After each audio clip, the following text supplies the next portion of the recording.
Program Office re-strategizes for optimum service delivery. Maritime University, Okeren-Koko, seeks partnership with Amnesty Office in peace and conflict resolution. Plus, fact file, tidbits, and more. Good day to you out there, and welcome to another episode of Reintegration 30,000.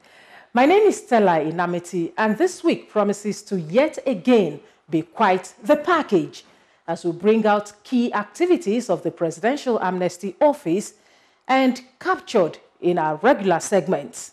Well, a number of events have indeed taken place since last week, mostly targeting to further deepen the reintegration drive of the Amnesty Program. A quick reminder, especially for those joining us for the very first time, that this program essentially conveys the dream and hope of the federal government. First, for the well-being of those considered as delegates of the Amnesty Program. Of course, the Presidential Amnesty Program has gone beyond its immediate mandate of reintegrating former armed agitators and has positively rejigged manpower development in the Niger Delta. And as usual on this program, we begin with the changing times in our segment, A Changed Story.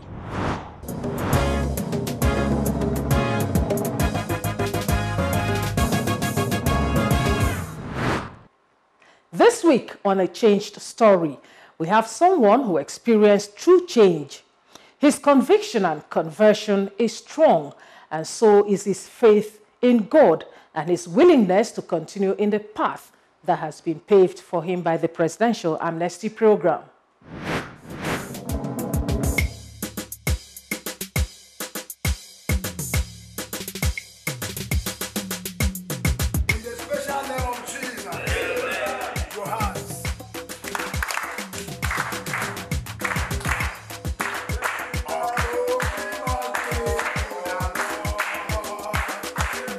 My name is Daniel Asukwokon.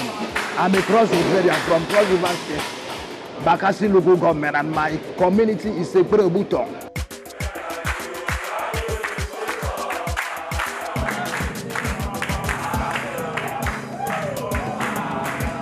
I was born some 50-something years ago. So along the line as a young man that time, well, because of I was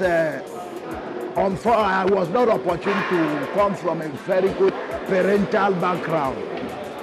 And secondly, I happened to be physically challenged, so things was not going well with me. In totality, I don't go to church then, so I was finding life very difficult with me.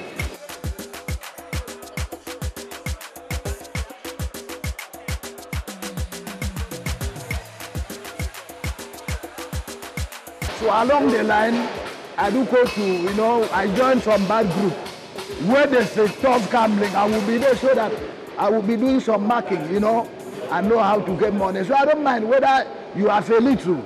Anyhow, I could feel ginger that you are little. To leave you and to become mine, I have to do that in order to survive my life. So along the line, until when it was too hard for me, I have no option.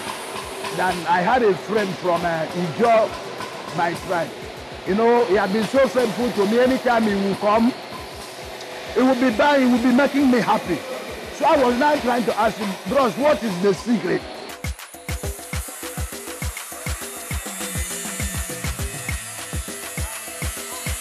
This is my time now can open up to me. So this is the business. So that no be school, no be vocational training, but now con business. So I joined them. When I go into the camp, they give me the orientation. They learn me how to shoot. Finally, there was somebody that was in the engineering department that was servicing the rifle. In fact, he admires me so much. He loves my courage. He now tried to introduce me to the engineer section. He now taught me how to put any type of gun into work. If it had been remained for some years without functioning, I know how to say as I'm talking. But I don't need I don't say somebody should come and invite me. I'm no longer for that.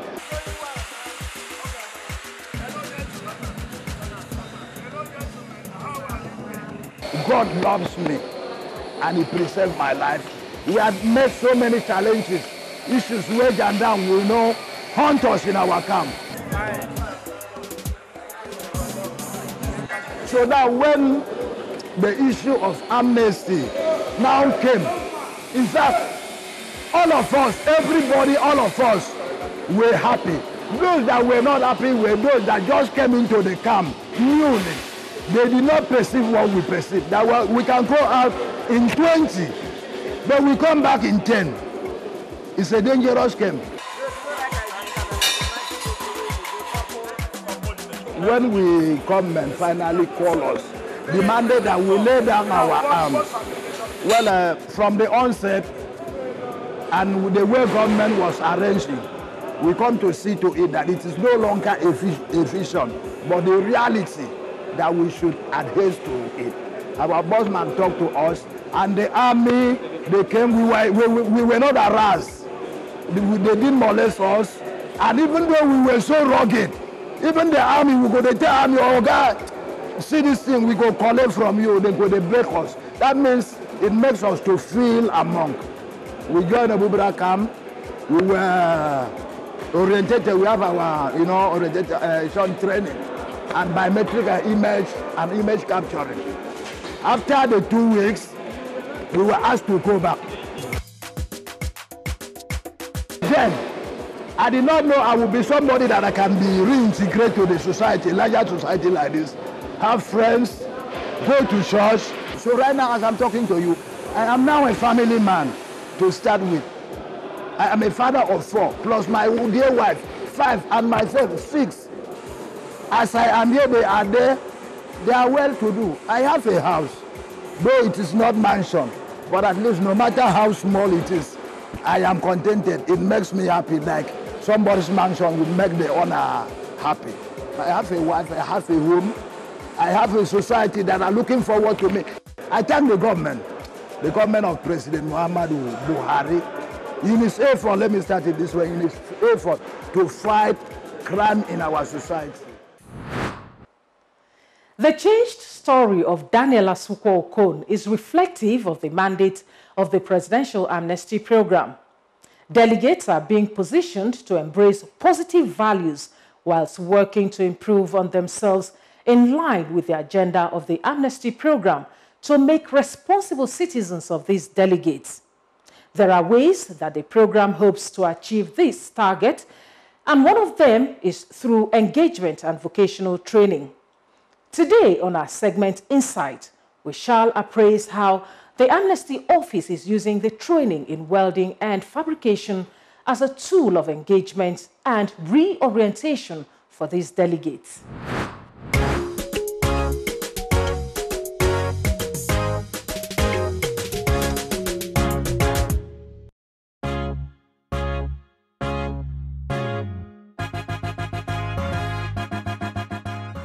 The drive by the Presidential Amnesty Program to grow technical skills within Nigeria's service sector derives from the need to grow small and medium-scale enterprises. It is a fact that these enterprises are the engine of economic growth and are fundamental indices in the micro and macro economy.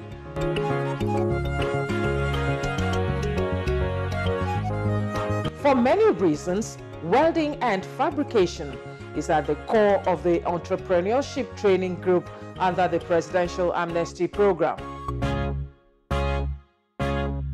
Apparently, welding has some bearing on growth springing from building, construction, and infrastructural development.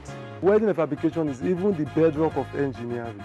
Anywhere you go, there must be a welding joint. In your classroom, even in your kitchen, your utensils, your pots, your kettles, they have joints. They have joints, either temporary or permanent welding. So there's nowhere in this world, even in the early stages, during the early men period, they did it. They were using this rigorous way of welding. When they bring our people here, they call it the Ojogu method of welding. They will bring out piece of metal and they will heat it to a certain temperature, then heat with maybe hammer. So welding has been right in the time of the early men. Its relevance is relative to what a society requires for rapid and sustainable growth. And as far as the Niger Delta is concerned, as indeed Nigeria at large, welding and fabrication is key in the scheme of things. This is because Nigeria is on the path of growth and is currently encouraging the active participation of small and medium enterprises. This has compelled the continued patronage of welding training centers by the Presidential Amnesty Office. The training in welding and fabrication has become a veritable platform to absorb delegates currently engaged in post-training and reintegration components of the Amnesty program. Part of what the Amnesty Office has done is its insistence on domesticating all trainings on welding and fabrication. This move has not only helped the office to cut costs, but has broadened competition among training centers in Nigeria, ensuring that only highly qualified facilities are used for deployment of delegates. The scope of training is also vast. It involves mentorship on life and communication skills, computer literacy and application, and of course, the actual rudiments of welding. What we do for our welders here on training, we try as much as possible to put them together on the same, those who want to do welding, we try and teach them to some extent of fitting job and also teach them the welding. So I think basically most of them that were trained here are one of the best in this amnesty program all over the world. Some of our delegates that went to Dubai and they came out the best. They went for competitions. Some of them work in Mobiles and Shell and Chevron, and they came out very well. So the training here is something that I think is less cost. Is very less. The cost here is very, very, very efficient, and compared to people who are going abroad. And we also issue international welding certification that can make you work around the whole world. Delegates are exposed to advanced welding and fabrication techniques comparable to what is obtained in more developed climes. As with most trainings under the program, delegates in this field are empowered with starter packs comprising trade tools used for welding and fabrication.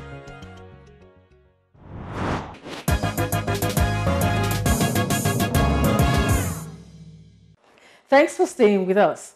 Up next is our segment Talking Point.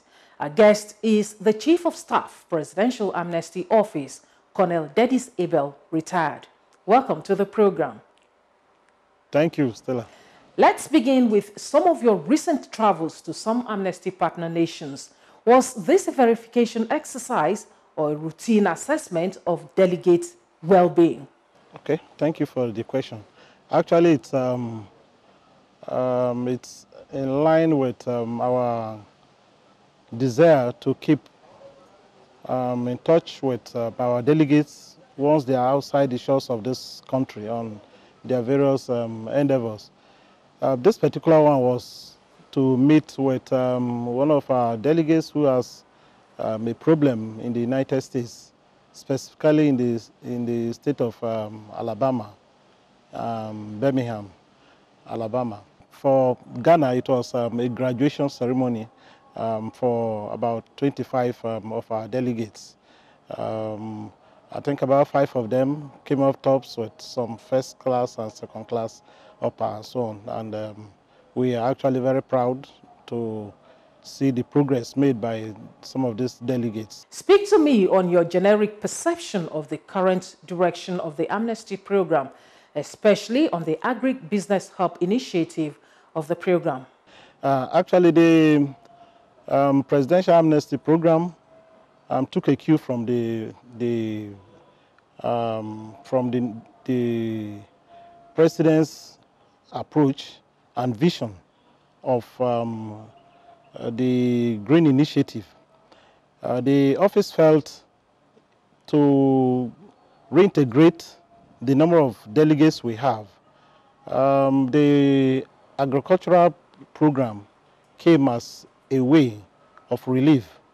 You all realize that Agric is the in thing now, and Agric provides a whole spectrum of activities. Firstly, it takes off some of the unemployed youths within the region out of the labor market. Secondly, the aspect of food security, not just for the region, but for the nation as a whole, if pursued vigorously and to a logical conclusion. And then thirdly, the economic value of the program itself. So Greek came right on time, and we felt if we keyed into the federal government's approach of this initiative, we will also be making good progress. And that's why the special advisor took upon himself to take on the aspect of Agric, and it's yielding fruit.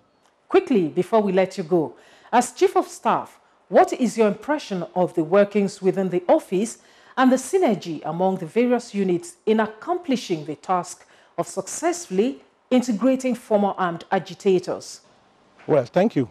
I think the office is doing a lot.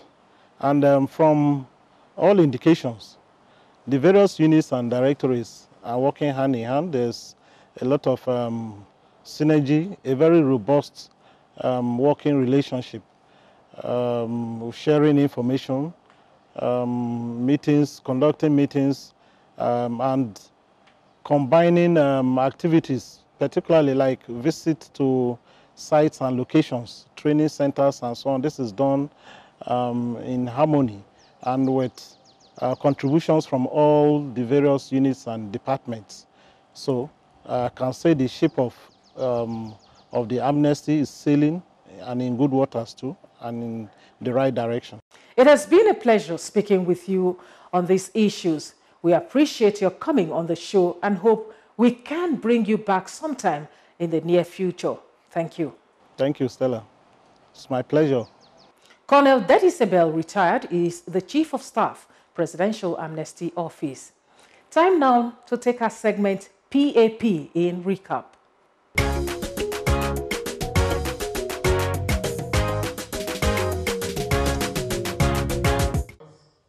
The Office of the Special Advisor to the President on Niger Delta is re-strategizing on workplace best practices to boost service delivery for implementation of programs under its mandate. Management and staff of the office converged on Abuja for a one-day workshop which, among other things, explored employees' engagement and attitude to work and the imperatives for synergy among staff in accomplishing targets and goals. The workshop, which was opened by the Special Advisor to the President on Niger Delta and Coordinator Presidential Amnesty Program, Brigadier General Paul Boro, hopes to engender a proactive workplace environment that works to deliver on government's development agenda for the Niger Delta. I'm always very happy to talk to people who collectively have agreed to work in unison to ensure peace and stability. That is what we have been doing. The Presidential Amnesty Office is a peace-generated office. It's an office that came to being due to conflict. The federal government of Nigeria took it upon itself to discuss issues using the strategy of dialogue to resolving the Niger Delta question. It takes a lot. The activities, the actions, the job, the deeds of everyone in the organization to achieve that clear focus and push out the message. In the meantime, the Amnesty Office has pledged partnership with the Maritime University, Okeren-Koko, Delta State, in the areas of community peace building and conflict resolution. Amnesty Program boss, Brigadier General Paul Boro, made the pledge when he received the Vice-Chancellor of the University, Professor Ongoibi Otebu, who visited his office in Abuja. General Boro explained that partnership with the institution is key in many ways and that both parties would need to work out possible areas to pursue common interests that will help promote peace, stability, and growth in the Niger Delta. I came here basically, as I said, to rub minds with you, considering that the Niger Delta University would commence academic activities soon. My commitment on behalf of the family of the Presidential Amnesty Office is that the office will support you 100%. And lastly, the National Council for Women's Society has enlisted the Presidential Amnesty Office in its campaign and advocacy on women's rights, gender equality, and workplace ethics. The group is also hoping to engage the support of the Special Advisor to the President on Niger Delta in drawing attention on the plight of women in the Niger Delta and how best to fast-track their development. Brigadier General Boro, while addressing the group in his office, revealed that the Amnesty Program has taken cognizance of the role of women in social and economic development, thus the massive inclusion of female delegates in its training and empowerment initiatives. The Amnesty boss commended the women group for its leadership and promised to work with them in promoting causes with positive impact on the nation.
This is where we end this episode of the program.